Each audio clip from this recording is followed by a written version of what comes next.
levar em conta na análise dos dados esse fator.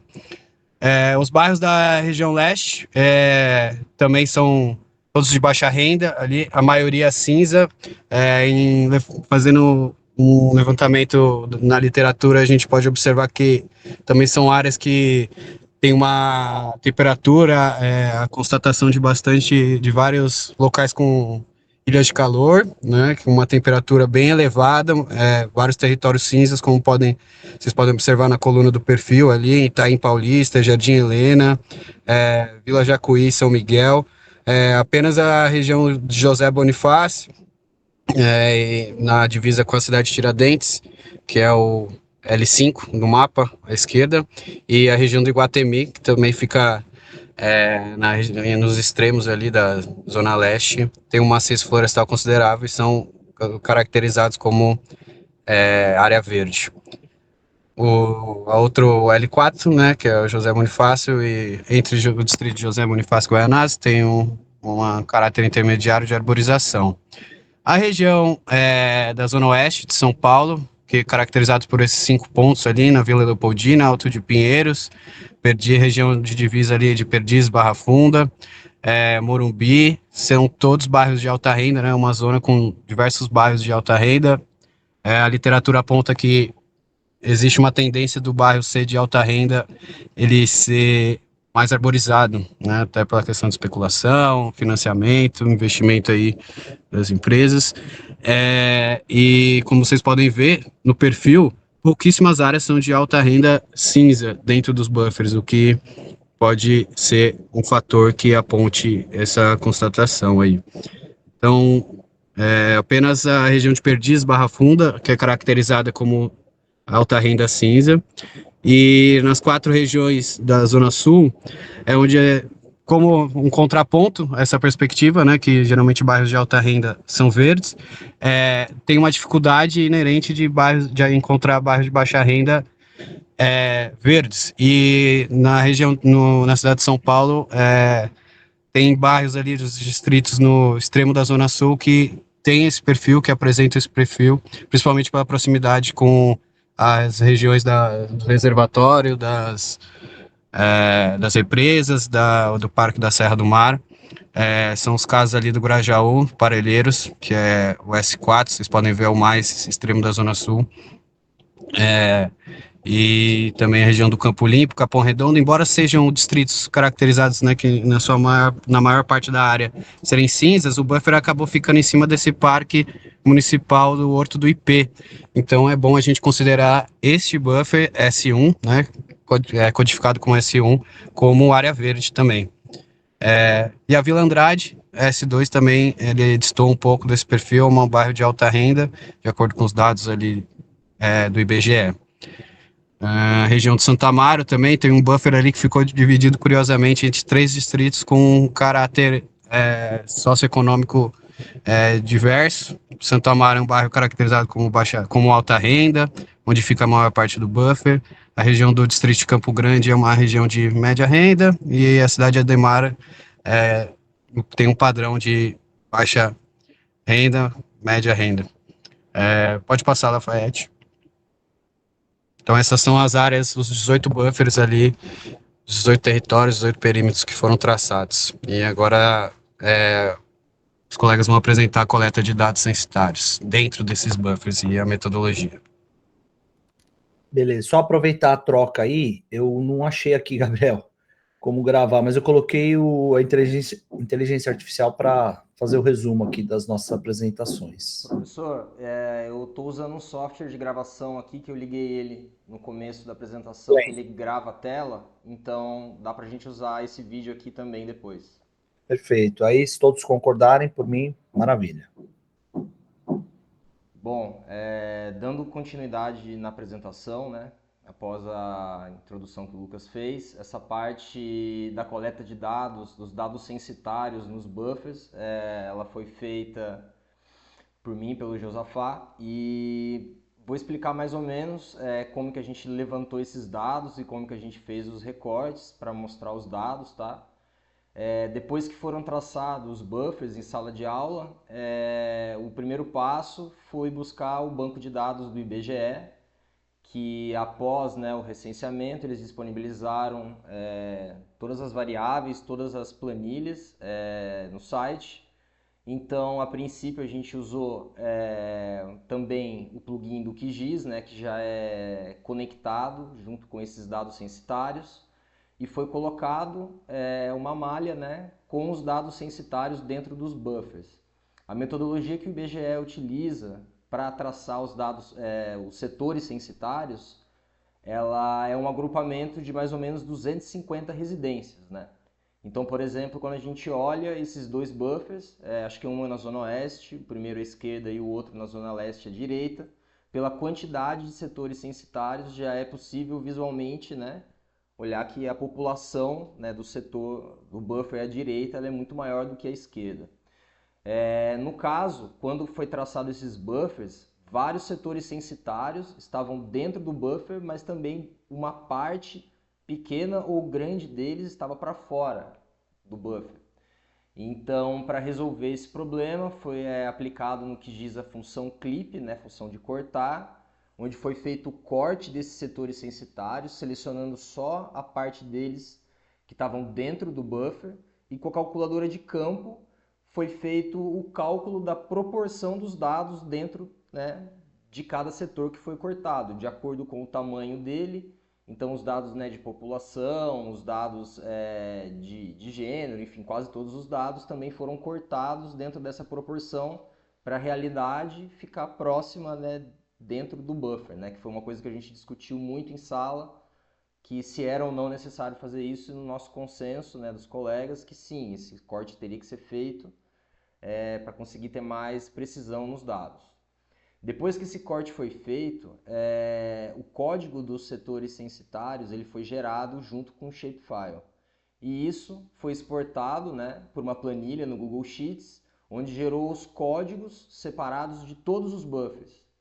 Aí depois, nessa parte, eu sei que teria como fazer isso através de programação, por outros meios, mas eu utilizei a inteligência artificial por quê? A planilha, onde está, por exemplo, os dados de renda média, ela não está junto com a planilha que reúne a maioria dos dados dos setores censitários. Ela é uma planilha secundária, que ela saiu depois. Então eu tive que selecionar todos os setores censitários que estavam dentro dos buffers e procurar esses setores dentro dessa segunda planilha, que tem, né, mais de 60 mil linhas, que são todos os setores do Brasil.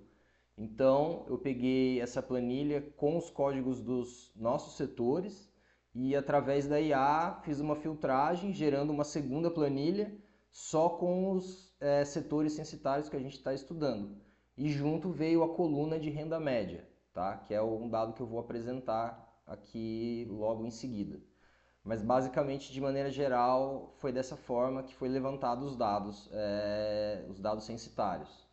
Uma vez que eles estão dentro de planilhas, é muito difícil de ter uma compreensão, mas quando você espacializa, quando você joga isso em forma de análise de mapas, tudo fica muito mais claro, né? Aqui é o número de habitantes por buffer, né, dos 18 buffers que a gente tem. Aqui do lado está a planilha, do lado esquerdo. Esse número de população ele foi gerado no corte, que foi feito no corte proporcional, né, dentro do QGIS, dentro de cada setor censitário. E os dados aqui mostram, né, algo também que a gente já esperava, né, que os setores, né, os buffers lá da Zona Leste, eles são mais populosos, né, do que da Zona Oeste, por exemplo. A gente tem bem claro esse dado, né, de explosão demográfica, qual que é a densidade demográfica nas diferentes regiões da cidade de São Paulo. No caso, o buffer da Zona Sul, esse Sul 1, ele é o mais populoso, tá? Com 69, quase 70 mil habitantes dentro do buffer. E o buffer Oeste 4 é o menos populoso, com um pouco mais de 5 mil habitantes dentro do buffer, né? Esse daqui são os dados de número de habitantes por buffer. E foi gerado também, desculpa aqui, Isso, exatamente, número de habitantes por buffer, exatamente, tá? A gente não tem um mapa específico para esse dado aqui, de número de habitantes por buffer, mas para os outros a gente tem, tá? A renda média dentro da área de estudo, como eu coloquei aqui, ela foi calculada porque cada setor censitário tem uma renda média do responsável, que é aquela segunda planilha lá que foi processada, né?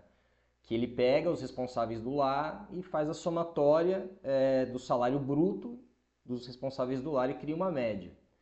Então, por exemplo, se dentro de um buffer tinha 150 setores censitários e cada um com o teu valor de renda média, eu peguei o valor de cada um desses setores, fiz uma soma e dividi por 150, trazendo uma média simples de renda dentro do buffer. Como o Lucas estava falando, quando foi traçado os buffers, em alguns casos ficaram juntos bairros de realidades financeiras distintas. Então, isso é uma limitação na hora de levantar essa renda média aqui, mas que faz parte do estudo, tá? Aqui tem uma tabela do lado direito mostrando esses valores de renda média por buffer e aqui é o mapa que a gente já tinha, né, junto das planilhas aqui de espacialização. Aqui está a tabela junto com o gráfico, né, para analisar de uma forma um pouco mais clara. Obviamente que já era esperado, né, que os buffers da Zona Oeste eles tinham renda muito maior do que os outros, né? E com exceção aqui dos dois buffers Sul 2 e Sul 3, né, que tem alta renda na Zona Sul, todos os outros buffers possuem uma renda 4 ou 5 vezes menor do que da Zona Oeste, né? No caso da Zona Leste, aqui a renda média de todos esses buffers já era conhecido, já era esperado que esse dado iria surgir. Então, aqui em números fica mais fácil de compreender, né, essa distância de renda entre os locais que a gente selecionou como área de estudo. Aqui está um dos mapas que o Josafá fez, que ele produziu, que aqui no caso ele cruza dois dados, que é a proporção de arborização com a renda, né, dentro de todos os buffers que a gente estudou. E a gente, de maneira assim inicial, consegue ver que aqueles que estão circundados, né, de verde escuro, estão vermelhos por dentro, são basicamente aqueles ricos e arborizados, né? E os que estão com a cor clara, tanto no entorno quanto no núcleo, são aqueles que têm baixa proporção de arborização e baixa renda, né? Então a gente nota, né, na Zona Leste, na Zona Norte, tem exceções, né, na Zona Norte, na Zona Sul também, mas era um resultado também que a gente esperava antes da gente levantar. Aqui é um resultado de porcentagem de população não branca, ou seja, né, a porcentagem na somatória de pardos e negros. Então também foi levantado essa proporção. Aqui no caso esse número que aparece, ele é a proporção, né, a porcentagem de população negra e parda dentro de cada setor. Então aparece, né, por exemplo, nos setores da Zona Leste aqui, a gente tem todos eles mais de 50% da população é não branca. E na Zona Oeste a gente tem totalmente o inverso, que é algo que a gente também já conhece na literatura, já é bem conhecido. Então, em vários lugares, vários setores da Zona Oeste, isso não passa de 20% de população não branca, tá? Então, esse é um dado legal que a gente vai juntar com renda também e para fazer análise, as outras análises. Aqui é o mapa da proporção, né, de arborização e com população não branca, tá? Então, está associado aqui a um cruzamento espacializado do que eu mostrei na tabela anterior, que é um resultado também que a gente já esperava. Essa parte, acho que do gênero, o Josafá ali quer apresentar, não me lembro, me recordo se vai ficar dessa forma. Bom dia, pessoal. Posso falar um pouco, Lafayette? Então, pessoal, a gente pegou os dados de população, né? A gente focou na masculina porque dá a entender que o restante é feminino, né? Para não ficar muitos dados. Só que conforme eu fui analisando os dados, eu percebi que talvez o dado de população geral, masculino e feminino, não fosse interessante. Porque como a gente observa, nas maioria das áreas, praticamente todas, a população masculina é inferior à feminina. Se quiser passar para o próximo slide, Lafayette. Então não vai dar tanta diferença assim nos dados, né? Aí, vendo até de uma forma crítica essa parte dos dados de população, né? Vendo agora, eu acho que a gente poderia ter escolhido chefias de residências, né? No lugar de população masculina e feminina. Porque a chefia de residências masculina e feminina ia dar uma diferença maior. Porque a gente sabe que tradicionalmente as áreas periféricas, né, são aquelas que as chefias são lideradas, as casas são lideradas por mulheres, enquanto as áreas mais ricas, né, costumam ser lideradas por homens, né? Então é um dado que é interessante a gente observar, né, esse de gênero, porque a gente consegue ver uma diferença um pouco ali. Só que eu acho que o dado melhor de gênero seria de chefia, né? Eu acho que o que eu posso falar sobre essa parte do dado que a gente poderia ter escolhido melhor, né, essa variável. Daí a gente conseguiria ter exatamente como você falou, né? Acabou que, como a proporção ela ficou meio que semelhante, né, para quase todos os municípios do estado de São Paulo, que é relativamente bem dividido, a gente não conseguiu extrair assim algo tão útil dessa variável aqui. Mas com certeza, se a gente tivesse colocado chefia por lá, a gente ia ter também um dado mais valioso. Isso não quer dizer que a gente não possa adicionar isso ainda no trabalho, né, na parte manuscrita ou posteriormente se for pensar numa publicação, mas eu concordo também.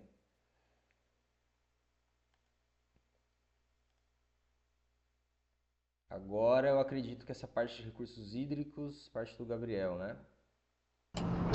Beleza, isso mesmo. Obrigado, Lafayette. Bom dia, pessoal. Obrigado aí por terem complementado já dado toda a contextualização. Esse tópico de recursos hídricos ele vai ter algumas limitações e eu vou abordando ela ao longo dos slides aqui, né, para colocar para vocês.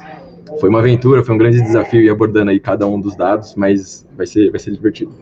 A hidrografia, então, eu comecei com esse mapa, né, com essa figura, para poder só simbolizar para vocês. Tá um pouco exagerada, né, aumentei um pouco ali o tamanho das linhas, só para poder ficar visível onde passam os principais corpos hídricos ali no município. E aí eu aproveitei para pegar justamente o shapefile da bacia hidrográfica do Alto Tietê, que a gente chama de UGRI 6, né, que é a nossa unidade de gerenciamento de recursos hídricos. E aí eu peguei da CETESB e com isso eu consegui construir essa tabelinha do lado que mostra para cada buffer o corpo hídrico mais próximo ou que justamente está ali dentro, né, daquele buffer. Então tem alguns que eu fiz questão de destacar ali embaixo, né, rios próximos, para fazer uma observação, porque pode ser que alguns dos buffers ali não tenham um rio que corta o próprio buffer, então eu coloquei o que estava mais próximo. E isso acabou sendo feito sem um critério assim, né, metodológico de distância, de métrica e tal. Foi simplesmente para dar uma contextualização e dar um norte, né, do que tem ali próximo ou não. E aí no trabalho manuscrito lá, eu acabei colocando qual que é o rio assim que deságua maior depois. Então, por exemplo, deixa eu ver aqui, Rio Pinheiros e Ribeirão Pirajussara. Então, o Ribeirão Pirajussara desemboca no Rio de Pinheiros. Então, eu fiz mais ou menos essa ideia para a gente ter um norte dos maiores corpos hídricos que passam pelos buffers, tá? E isso é só para uma contextualização, uma caracterização inicial. Por favor, pode passar, Lafayette. E aí, feito esse primeiro levantamento, né, aí eu fui justamente para o primeiro tópico de recursos hídricos, que são os dados de inundação. E aí, para isso, eu destaquei ele que o Google Sheets ele acabou sofrendo bastante com essa etapa, porque a massa de dados acabou sendo muito grande. Então, fui lá no SP156, né, na plataforma de dados abertos da Prefeitura de São Paulo, e aí consegui levantar. Nesse canto superior direito, vocês têm um exemplo de como estão as bases de dados, né? Então, elas estão separadas por bimestre para o ano de 2020 e trimestre para os anos seguintes. Eu peguei o recorte de 2020 a 2024, porque o de 2025 só ia até o segundo trimestre desse ano, justamente porque a gente ainda está no terceiro trimestre, né? Então, eu não tenho os dados, e aí preferi pegar os anos completos. E aí eu fiz um tratamento pelo R, porque as planilhas não estavam dando conta de administrar os dados. E coisa simples assim, foi só um tratamento de filtragem mesmo, né? Eu peguei as colunas ali de tema e de assunto para poder filtrar por recursos hídricos, inundações, chamadas por entupimento de bueiros pós-inundações, né? Coisas relacionadas a isso. E aí acabou que gerou também cada uma planilha. E aí, por favor, pode passar para o próximo também. E aí, a partir desses dados, né? dessas planilhas todas, eu acabei fazendo justamente tá aí a indicação da filtragem, né? Então, a categoria de tema ficou com lixo e limpeza, rua e bairro, porque essas eram as categorias que estavam mencionando inundação. E aí, justamente depois, está aí os tópicos de drenagem de água da chuva e varrição e limpeza urbana, que, por sua vez, nesse quesito, só era solicitado depois de uma inundação. Então, acreditei que isso era fidedigno, né, esse levantamento de inundações. E aí eu peguei a partir daquela tabela que eu fiz, então, tratamento inicial pelo R, joguei para o Google Sheets para fazer uma análise prévia. E aí, para os anos de 20 a 24, vocês veem ali os valores dos números de ocorrência que foi para cada ano, né? Então, 3.600 em 2020, indo até 5.600 para 2024. E aí eu plotei isso no QGIS para poder dar uma ideia de que seriam aí as distribuições, né?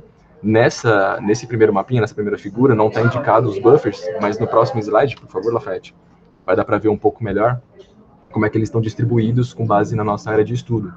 E aí eu coloquei até um gifzinho ali, mas depois, caso queiram, né, tá no trabalho, lá posso colocar essas imagens de cada uma para poder ficar mais fácil de visualizar. Mas era só para ter uma ideia de como foi ao longo do tempo alterando, né? E aí eu coloquei também na tabela, no canto direito, os valores para cada um dos buffers. E aí foi um tratamento pelo QGIS, tal qual o Lafayette fez com um clipe lá, com a função de corte, né? Eu peguei aquela massa de dados todos, aqueles pontos todos, e aí fiz uma análise vetorial para poder recortar para cada buffer e ter a quantidade. Depois eu usei um algoritmo do próprio QGIS também para poder fazer a contagem. E aí vocês conseguem verificar que claramente os buffers da Zona Norte, né, são os que têm o maior número, apesar de que os da Zona Leste são os que têm a maior quantidade. Então, né, se for separar por região, eles vão acabar tendo aí o maior quantitativo de solicitações de inundação. Assumo eu, né, é uma primeira hipótese, assim a gente pode discutir melhor, que também pode ser devido ao maior número de pessoas, né, então as solicitações podem vir tanto por via online quanto por via de telefone, lá pelo SP156, e aí isso pode também revelar um perfil, né, uma caracterização dessas solicitações. E aí no meio do slide vocês conseguem ver que eu coloquei uma carta do IGC, do Instituto Geográfico Cartográfico, que mostra também uma avaliação do estado de São Paulo todo para o perigo de inundação. E aí ele separa em categorias que vai do P0 ao P5, sendo o P0 com menor risco e P5 com maior risco, né, com risco iminente. E aí, logo de cara, vocês veem que tem uma linha laranja que passa ali pela cabeça do cachorro, né, no município de São Paulo, que é justamente ali o Rio Tietê. Então, é a várzea ali alagável do Rio Tietê, que mostra que nessa região é onde tem, né, comparativamente no perímetro da cidade toda, o maior risco ali de inundação. E aí, de novo, né, eu tive que tomar algumas decisões, algumas limitações para poder categorizar os dados, e aí a decisão que eu tomei dos buffers foi o buffer que tem uma certa quantidade do espaço, do perímetro do buffer, numa área de perigo maior, eu considerei a área de perigo maior como do buffer todo. Então vocês veem ali, por exemplo, L1, L2, ou melhor, L2, lá em cima, no canto direito do mapa do meio, né? Tá majoritariamente ali no Rio Tietê, próximo, mas tem um trechinho que pega a zona P0, né, que não tem risco, mas eu preferi colocar que tem o risco P3, se eu não me engano, né, que é o que tá ali, ou P4. Então, foi uma decisão, né, acho que é meio que uma média, digamos assim, mas acho que funciona bem. E aí os dados finais, então, são esses, né, do IBGE, do GC, a gente tem esses valores de P0, P5, e do SP156 os números, né, das ocorrências. Então, por favor, pode passar também, Lafayette. E aí, seguindo agora, falando de precipitação, eu busquei, de verdade, de coração, muitos dados diferentes, mas acabou que foi muito complicado. Eu procurei no portal do SNIS, né, que é o Sistema Nacional de Informações de Recursos Hídricos da ANA, procurei na plataforma da CETESB, da SP Águas. A SP Águas, inclusive, tem uma plataforma chamada CIB, que é o Sistema Integrado de Monitoramento e Alerta de Segurança Hídrica, mas que não continham os dados da forma com a qual eu precisava, que a gente, né, queria levantar a informação. Aí recomendaram também os colegas durante as aulas o Adapta Brasil, né? E eu também busquei dados do plano de bacia hidrográfica do Alto Tietê, mas até conversei com o Felipe isso, né, numa das aulas que ele estava dando lá sobre Google Earth, que pensando em métodos de como fazer essa análise com base na bacia hidrográfica do Alto Tietê, que dimensionalmente ela é muito grande, né? Pega até outros municípios da região metropolitana, então ia ficar uma área gigantesca. E aí, assim, as principais limitações foram essas, da CETESB, da SP Águas, a rede de monitoramento que eles possuíam, não coincidia com o espaço geográfico dos buffers. Então, ou estava fora do buffer, ou tinha mais de um dentro de alguns buffers, ia ficar totalmente discrepante, né, irregular esse levantamento. E aí o recorte temporal também às vezes acabava complicando, porque tinham redes de monitoramento ou pontos de monitoramento que avaliavam de 85 até 2015. E aí eu queria fazer justamente análise de 2020 a 25, então impossibilitou justamente por conta disso. E aí acabou com a decisão que eu tomei, então, no próximo slide, por favor, Lafayette. foi usar o Google Earth Engine, muito motivado também, obrigado Felipe pela aula lá que você deu pra gente, o Anderson também, fazer pelo Google Earth Engine, né, e aí eu, ao invés de usar os códigos que ele tinha disponibilizado, eu utilizei esse livrinho que eu até mandei no grupo, em algum momento lá para vocês, no WhatsApp, que é um livro de acesso aberto, né, aberto para todos, de código aberto, e que apresenta um levantamento, umas explicações sobre o que é a ferramenta Google Earth Engine mesmo, e aí eu peguei essa parte 8, né, que fala sobre aplicações hidrológicas e aquáticas do Google Earth Engine, e aí foi aí que eu consegui pegar esses itens aí, esses capítulos, na verdade, né, 44 e 45 para dar uma olhadinha melhor nos códigos, ver como é que funcionava e tal. E aí acabou que eu coloquei só um printzinho, né, para poder ver como é que ficou a carinha do código e tudo mais, mas não vai dar para ver porque está muito pequeno. De toda forma, eu coloquei o link ali para quem quiser ver depois.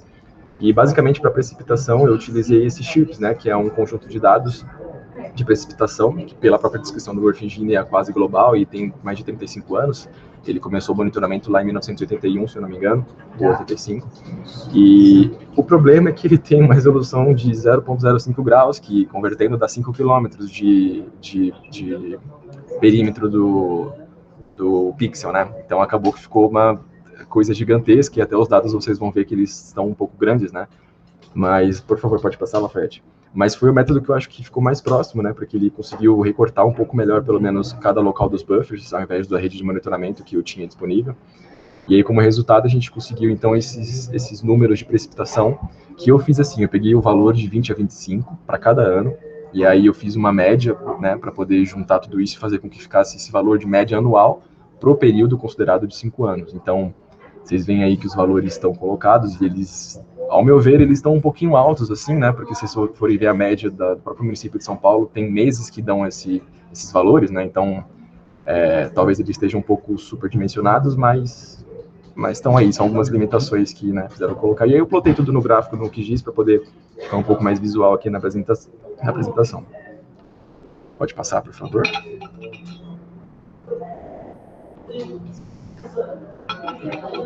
O de evapotranspiração seguiu a mesma lógica. Eu acabei, inclusive, lá pelo próprio livro achando esse dado, e eu achei que seria interessante trazer para poder complementar.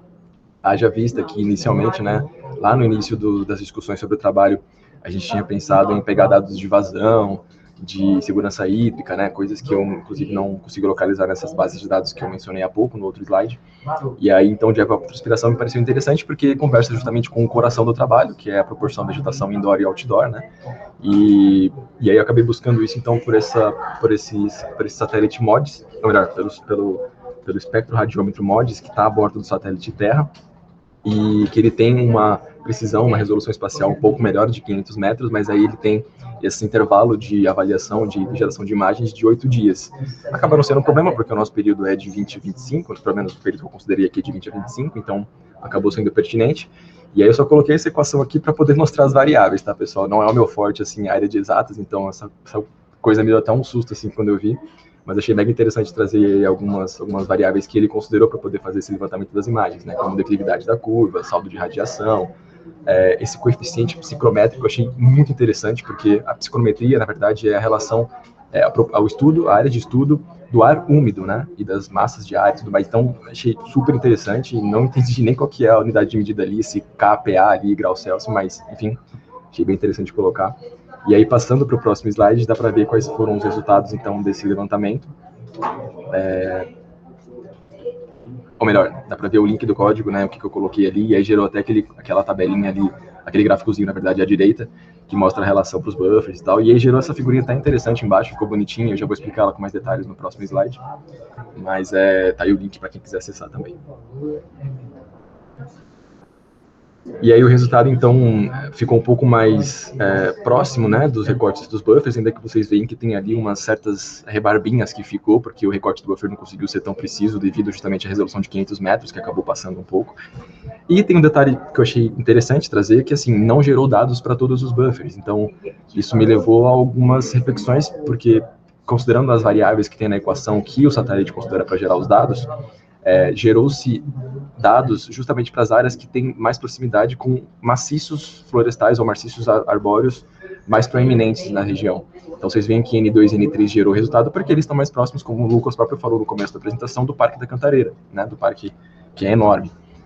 Ao passo que ali L4 L4, L5 e L6 também gerou, porque eles estão próximos aí a uma assunção minha, né, da Serra da Serra do Mar, que pode trazer um pouco ali de monções, e também tem um parquezinho, se eu não me engano, ali perto de L5, né, uma região ali também um pouco mais arborizada.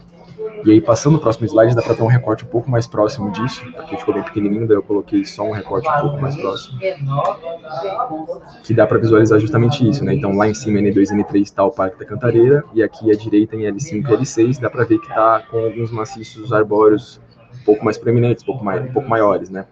Apesar de Zona Oeste ser um pouco mais arborizado no geral, acho que estão mais esparçadas, e isso acho que também revela, né, diz alguma coisa para a gente em relação a esses dados de evapotranspiração.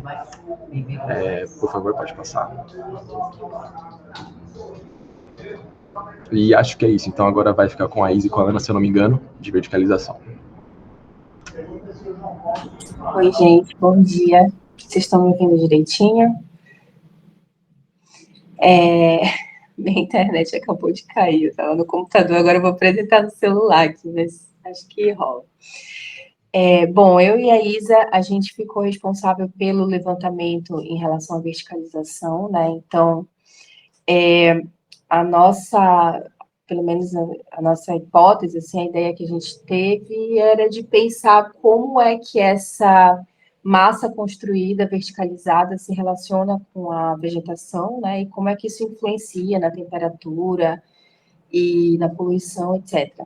Então, a gente fez o levantamento usando o Google Earth, né? A gente até pensou em usar essas duas ferramentas. A Isa, eu vou falar aqui, pode me interromper que eu não estou te vendo, tá? Beleza. A qualquer momento ele pode me interromper. A gente pensou até em utilizar as ferramentas que foram apresentadas, só que para a gente fazer o levantamento da verticalização, a gente ia ter que usar outras ferramentas, com nuvem de pontos, etc. Então, a gente chegou à conclusão de que a nossa curva de aprendizagem para usar essas outras ferramentas em conjunto ia ser maior, ia ser mais demorado do que a gente levantar logo no Google, meio que de uma forma bem manual, né? Então, a gente foi traçando as poligonais ali em áreas verticalizadas. A gente considerou prédios maiores de 5 andares, né? Que são prédios que têm uma estrutura com elevador, com estacionamento, até uma infraestrutura maior ali ao redor da edificação para atender aquele público que está lá, né? Geralmente, quando tem um prédio mais alto, assim, algumas modificações são feitas ali no entorno, e aí a gente considerou que isso ia implicar também em alguns pontos, né? Iria implicar tanto no sentido de ter uma maior quantidade de fachada envidraçada, de concreto, de materiais ali de construção que acumulam, né, mais calor, e também uma infraestrutura maior, mais carros circulando, o que também contribui para o aumento da temperatura da saída de calor, né? A gente chegou à conclusão aqui, que na Zona Oeste a gente tem um índice de verticalização muito maior, né? E aí, enfim, a gente pode associar isso com a renda também. Na Zona Leste a gente tem um índice bem menor. E aí, quando eu fui fazer algumas comparações, assim, com os índices de vegetação e os índices de temperatura, eu consegui fazer um link, e aí acho que isso poderia ficar, né, para uma continuidade do trabalho, de fazer esse link de uma maneira mais, usando mais métodos, né, e fazendo esse link entre esses valores, entre esses índices.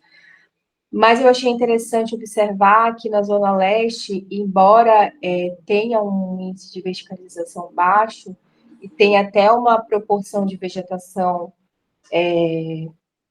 relativamente mais alta, né, de vegetação indoor, a gente tem uma temperatura maior, né, ali tem uma concentração de temperatura maior, mas na região oeste também, só que menos do que a região leste, né, então a gente também tem um índice de vegetação indoor.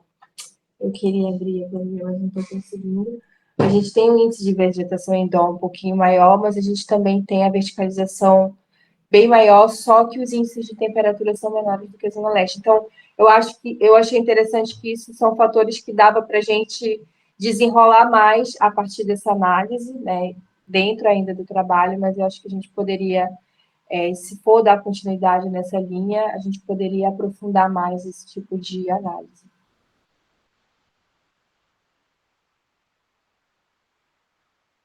Não sei se a Isa vai querer fazer algum comentário. Foi perfeito, valeu, Ana. Podem seguir aí.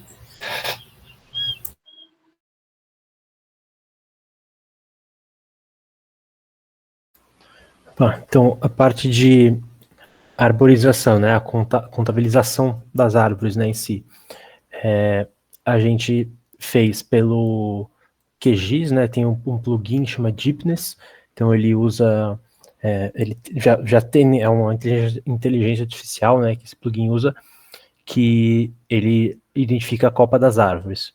Então, a gente usou um ortomosaico que tem na cidade de São Paulo, com esse plugin para fazer a identificação de árvores.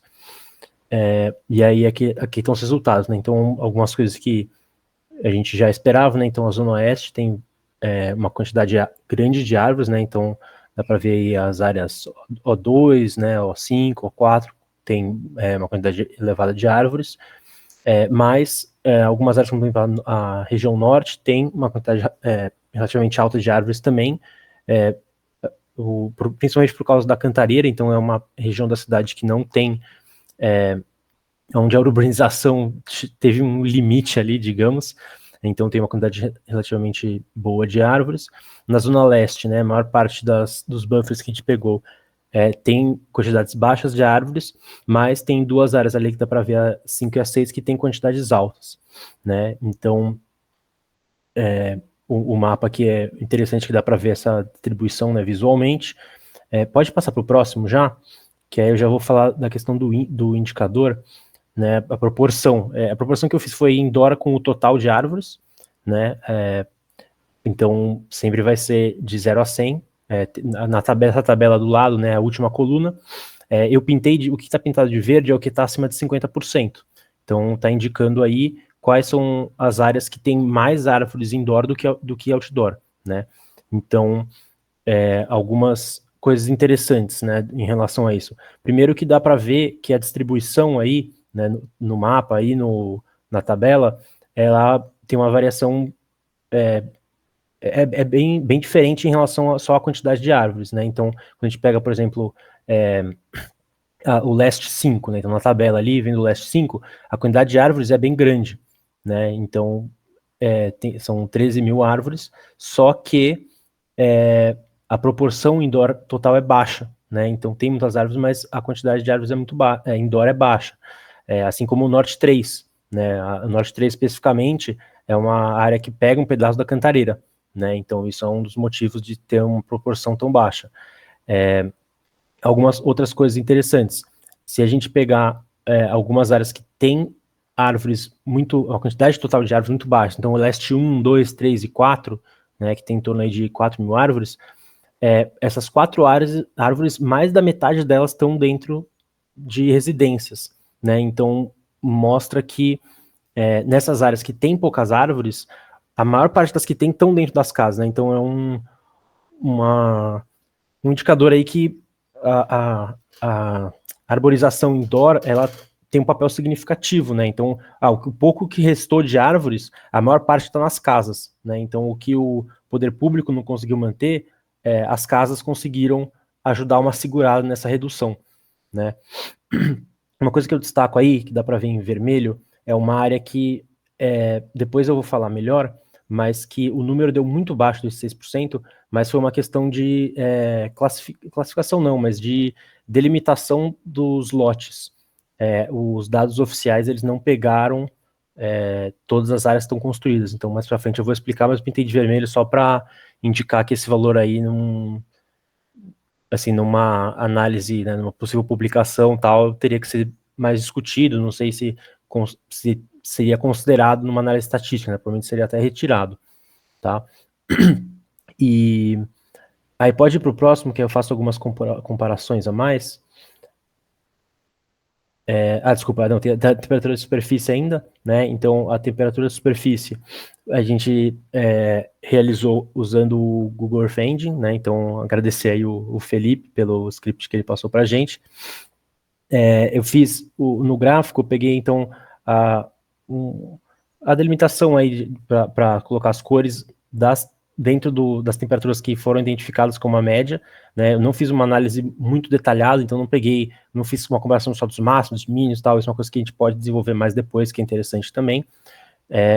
Então eu peguei para essa análise, como a gente está falando muitas coisas, para não entrar muito nisso, eu peguei a média, né? Então os valores mais baixos aí foram em torno de 29, né? Lembrando, né, todo mundo que a temperatura de superfície, né? Então a superfície sempre acaba sendo maior do que a temperatura do ar, né? Por isso são valores bem altos, comparados com o que a gente vê no dia a dia. Então 29 é a menor média que tem, e vai até 39. Então, olhando no mapa, né, a parte norte da parte leste é onde concentra a maior parte ali das temperaturas altas,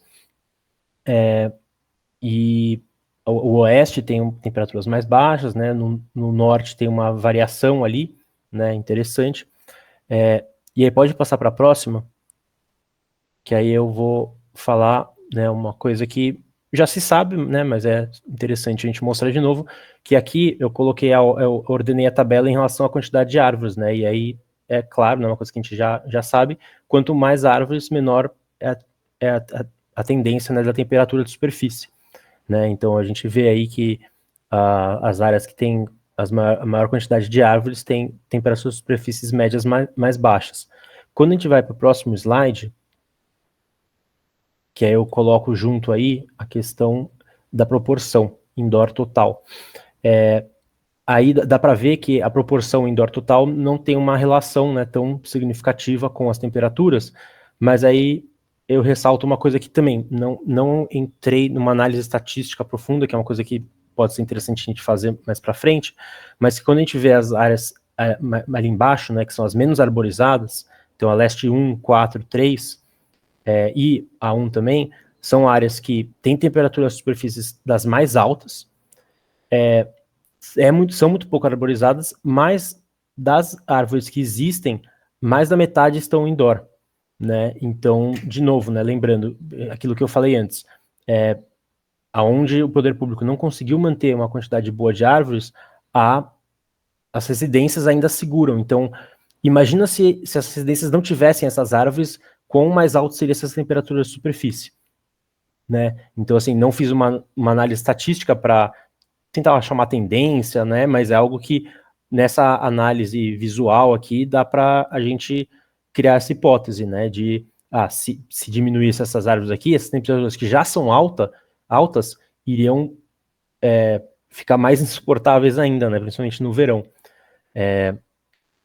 E claro, né? Quando você pega a Sul 3 aí, que é a mais arborizada, ela também é a que mais tem proporção indoor, né? Então, não é só as que têm pouca arborização como um todo que tem um índice alto, né? Então, colocando essa ressalva. Aí, pode ir para o próximo slide. No próximo slide eu começo a falar aí das limitações que aconteceram em relação principalmente a contabilização de árvores indoor-outdoor, né? Então, eu coloquei aqui alguns exemplos, né?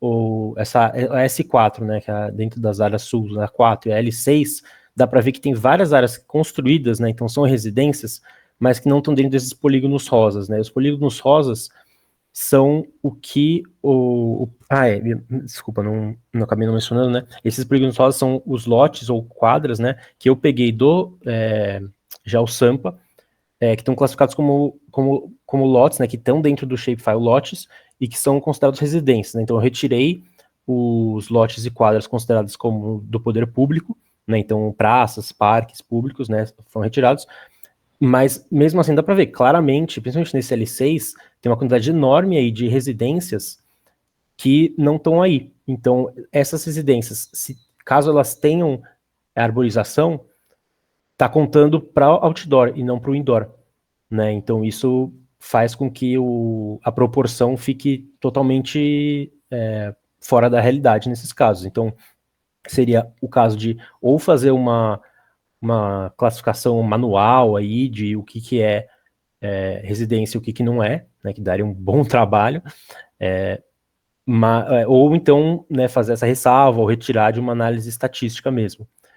E o que está aí com o N2 são que alguns lotes, em algumas quadras, eles não têm a subdivisão, então não tem as ruas que estão passando por dentro, não tem uma segmentação. Então, nesse caso, árvores que, na verdade, estariam em vias ou estariam em áreas que possivelmente são públicas, estão sendo contabilizadas como indoor.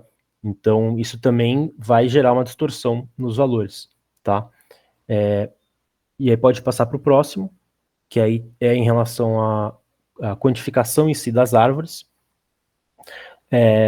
O programa que eu usei, ele faz a contabilização automática, né? Então, acontecem erros, né? Eu testei, não falei antes, né? Mas eu testei, quer dizer, eu falei em aula, né? Mas hoje eu não mencionei, que eu tinha tentado classificação supervisionada, eu tinha tentado um outro plugin de identificação de árvores, esse foi o melhor que eu encontrei.